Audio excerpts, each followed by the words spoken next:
Welcome back, friends, to the Spruce Stomper YouTube channel. Gonna stack a little bit of firewood. Nothing to do on your part. You don't have to help. Just enjoy. Enjoy the scenery, the serenity, and a new method for me of stacking firewood. Never tried before. This is about to get real technical, so I want to do I think an 8-foot diameter circle is plenty for the amount of wood that's there. So the idea is that you make a ring on the outside, I guess is what I was watching, and then you fill the inside up kind of with a crisscross mix pattern, so there's lots of good opportunity for airflow. Well, now I didn't get all this crap out just to stack firewood. It was already on the quad from building the fence for the goats, but seems how we already have it. So let's mark out a center point. Just roughly a good spot here. I want to keep it far enough away from that stuff. I don't want to be fighting that. So let's just say, keep away from that root. Let's just say that's the middle there. Go like this. Use that as that. You know, some stuff I do, even to my own self, you know, I think, man, you're being kind of fussy here. Is this even relevant? You know, like, are you wasting your own time? But I do like all my projects to be kind of aesthetically pleasing. You know, I can see this firewood pile from the house, and you know, if it looks decent, why not? You know, sometimes it's just a matter of you see something, somebody else doing something like a project, and you're like, you know what, I just kind of want to try that, just because. Well, that isn't working too crazy hot, but go like this, kind of roughly see what a guy is doing. Yeah, it's like an experiment, you know. I kind of see it and try it, see if you like it. They actually make special tarps, I learned, just for this. You make the right diameter circle, and you buy yourself a round firewood tarp. Now, personally, I don't think I'd buy such an item because they're very expensive. Oh, it's nothing handier than a couple old chunks of rebar sticking around. All right, well, what's the best strategy here? I think what we'll do is almost bring the quad up here sideways. We can load the trailer, then I just back over to the circle, stack, drive back, and then I can move a big heaps of wood at one time. Plus, you know, save the back, save the body, use the mind, not just muscle. Poodle's on full alert up there. Uh-oh. Yep. I must be in danger. What was it, girl? Was there danger? Was there danger? Who's this poodle? Who's this poodle? This is a perfect time to be outside, isn't it, Ruby? Hey? Not too hot. There's no bugs yet. Yeah.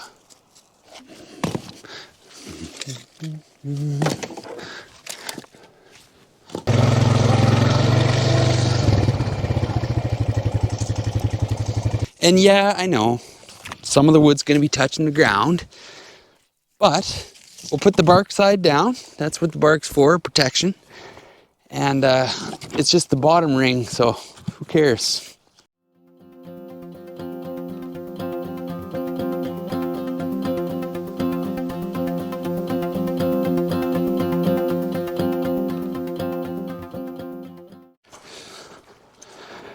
I'll tell you, people get as fierce in debate about what kind of firewood you should burn as they do about what kind of truck you should drive or what kind of quad you should buy. Brand loyalty, to a species of wood. Well, I've heard it all. Well, fir's got better BTU value and it burns longer, or this wood I burn birch because I feel I get less creosote in my chimney, and on goes the list. My policy is that there are better kinds of wood. Obviously, drying season's the best, but some kind of firewood is better than no firewood at all. So I don't get too fussy.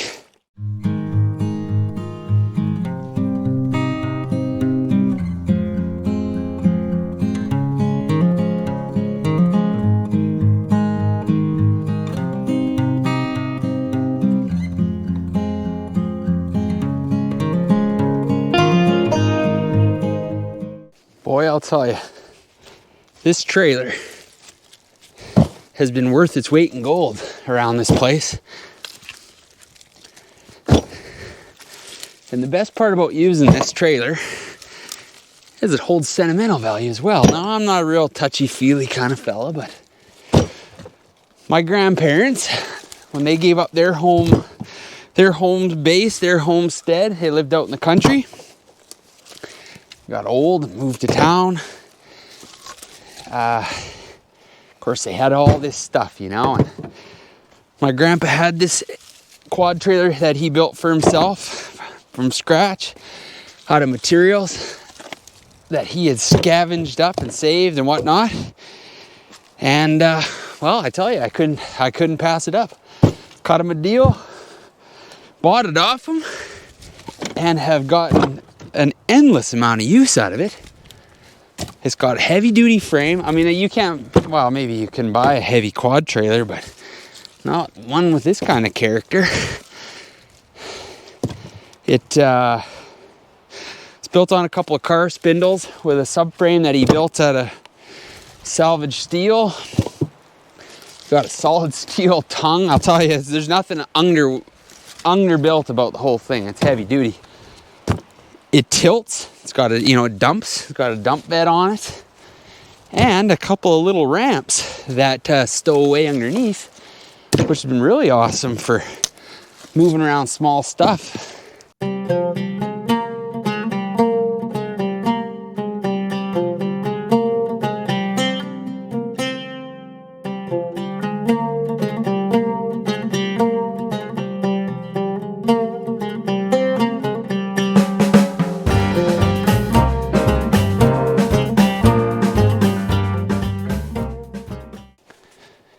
Yeah, I was stacking all this firewood, Been doing it in the evenings.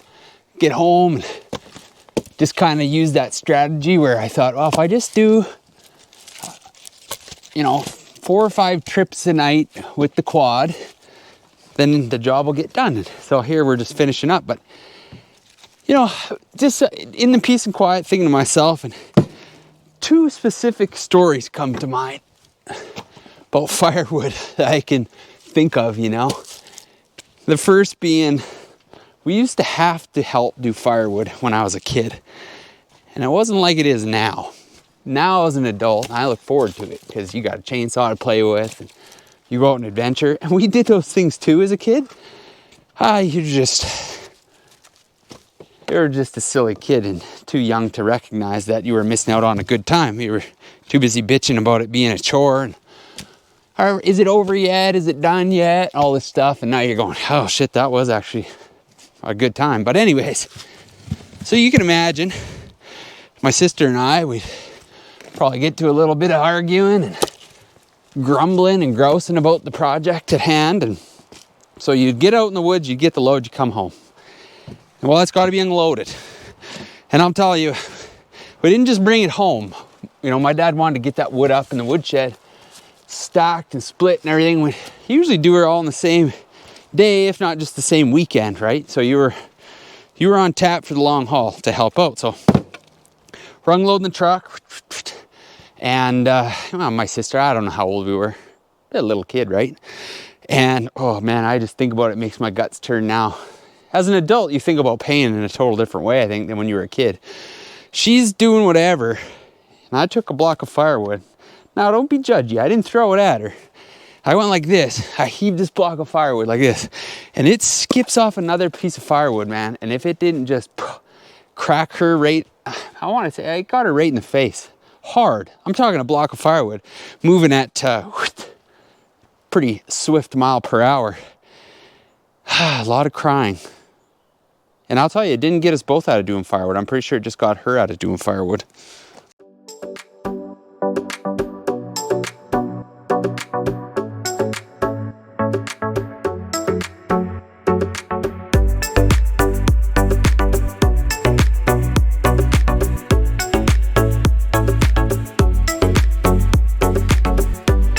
Now, the second tale that comes to mind, thinking about childhood experiences with firewood, as you got older, you got to do more and more parts of the firewood process.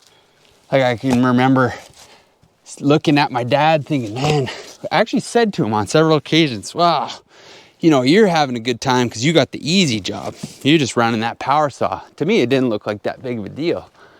And well, I'll tell you, man, I got big enough. And he said, well, have at her, buddy. Oh, I quickly learned, as many of you will know, that ain't for the faint of heart, because there was no nice lightweight modern deal. I think at the time he had this monster and old Dolmar saw that, you know, I think he joked that it should have had wheels on it. It was so dang big. So you got to try this stuff out. And then of course you got to run the split maul and all these kinds of good things. And a technique that, you know, you're shown, because part of doing the firewood is you had to cut kindling for the house. That was one of my chores. You had to cut kindling and haul wood into the house, which, again, as a kid, I thoroughly complained about. But anyhow, cutting wood and kindling for the house. I got a block, and a block, okay? And I'm holding it like this. Now, I'm holding it in that fashion, block on block. Well, this fat part of my thumb, the meat in the palm, was on top of the block like this. And I took that big splitting maul. Now, splitting maul, in this case, is just a big fat wedge splitting maul. Not a splitting axe, but just a dead-on maul, like a sledgehammer with a wedge on one side. And it was not sharp, pretty blunt. Well, I got to going, and my arm maybe wasn't strong enough, and I went like that, whunk, come down, and it got right on that chunk of meat, right in there. Oh man, I'll tell you, it did not cut that chunk of meat off. It squished it off. And I don't know if this will focus in on that. You see that bit of white skin there? From there to there, well, from there to there, it's a pretty good scar. It opened that bugger up, man, I'll tell you. When my palm was open and the meat was gone, there was a big bit of meat gone. You could see inside my hand. Well, of course, this led me to wander in the house, and then we got the pleasure of taking the hour-long truck ride to town, to the emergency room. Because, you know, you can't have a ventilation hole in your body like that. It tends to continue to leak. So we get to the hospital, and of course, man, I'll tell you, once they get you to stop bleeding, you're on the hook. You got to wait. But it's better than no hospital for sure. So we get in there, gonna patch me up, and my dad's sitting with me, and they inform us that there's what's the proper term? I'm not sure. An intern? Not an intern. A doctor that was learning. She's a doctor, but a doctor that needs another doctor with her. You know, just about to get the training wheels off. And I was a kid. I don't give a shit. It's stitches. Not a big deal. Give her. Well, there's thin curtains in between the beds, right? And there's a gentleman next to us, and I don't know what this gentleman's life story was, but he had been living a hard life for sure. Like there was no question about it. A man down on his luck, real rubby fella, and he needed stitches too. Now you could hear, I don't know if you know this, the curtains at the hospital, they're not soundproof. So you could hear the doctors discussing what they're going to do with this gentleman. He was up, you know, before me. They said, okay, we're doing stitches. We're doing this old boy first, then it's your turn. Well, this poor woman is over there, and she starts to stitching. I can't see her, but the discussion was clear enough that I still remember it to this day. She starts to stitch, and the other doctor's giving her directions. Well, if she doesn't go and hook through this gentleman, which they, gauging by the conversation, like I said, they were quite wary of this man's health condition. She hooked herself. Man, I'll tell you, everybody that was within earshot of that poor doctor that was learning, their heart sank, because she went like this, in through this gentleman with the stitch needle, and right through into her own hand, needle poke, And you know, I got family members that are in the medical profession, and you know, there's things I think that stand out as things you don't want to happen to you, and getting poked by a needle that's been in somebody else is one of those things. So that poor lady, she's just white as a ghost. This has nothing to do with firewood, obviously, but she took off, and I got the seasoned veteran, the other doc there, finished up, come over. Well, they stitched my hand shut, and the hole was so big that for quite a long time, my thumb pulled in like that. It took weeks after it healed to work my hand back. And now, I'll tell you, it's almost as good as this hand. It works just fine. But that's what I remember. Cutting, kindling. If you got kids, you definitely want to show them a method to do the kindling properly, safe fashion. Not that I'm not saying my parents didn't, shit happens, but I'll tell you, I'm glad it was only that little chunk. And you know, because I don't know if you know, the thumb's a pretty handy tool, so I'm glad I still have that. Okay, I guess I gotta get up there somehow, flatten it out. Getting up isn't usually the problem. You gotta get back down somehow. Gotta find a good foothold here.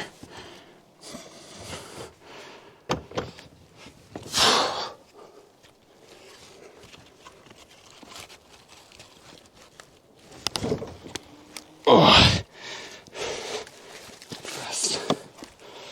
Of course, it's all wet and slippery. Oh, Jesus. Oh, Murphy. There. All right. We're getting her flattened out a bit. That's not too bad. I don't think you'd want to be monkeying around up here. It is slippery. A bit.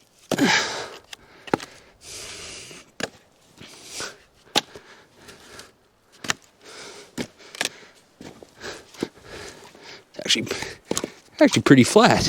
Not too bad. I think you want her crowned up in the middle a little bit. Water tends to run downhill. Success. How do you get down? How do you get down? Not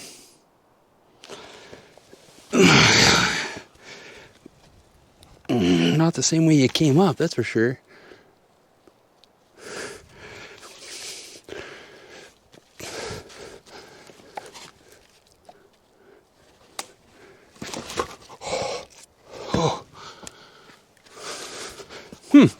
Not that way. Well, shoot. I'll tell you. I never said it was a good plan. Okay, so these here are the concrete forms in question that I think I spoke about earlier. Okay, they're 2 feet wide, 4 feet long, 1.8 inches thick. They're not too sexy as concrete forms anymore, but I think we can make a roof out of them. I think I'm gonna get a ladder. I'm not jumping off there again. A ladder. Geez, I hope I can find a ladder. Ladder. Oh, you wanna see ladders. Ladder. I forgot to check to see if the microphone is on. Doot, doot, doot. Yep, the bar's moving. Whoa, that'd be disastrous. What is a video without the audio? Well, a silent film. Oh, all right. Well, less time being a smart ass and more time paying attention. Carry him like this, I guess. Up we go. And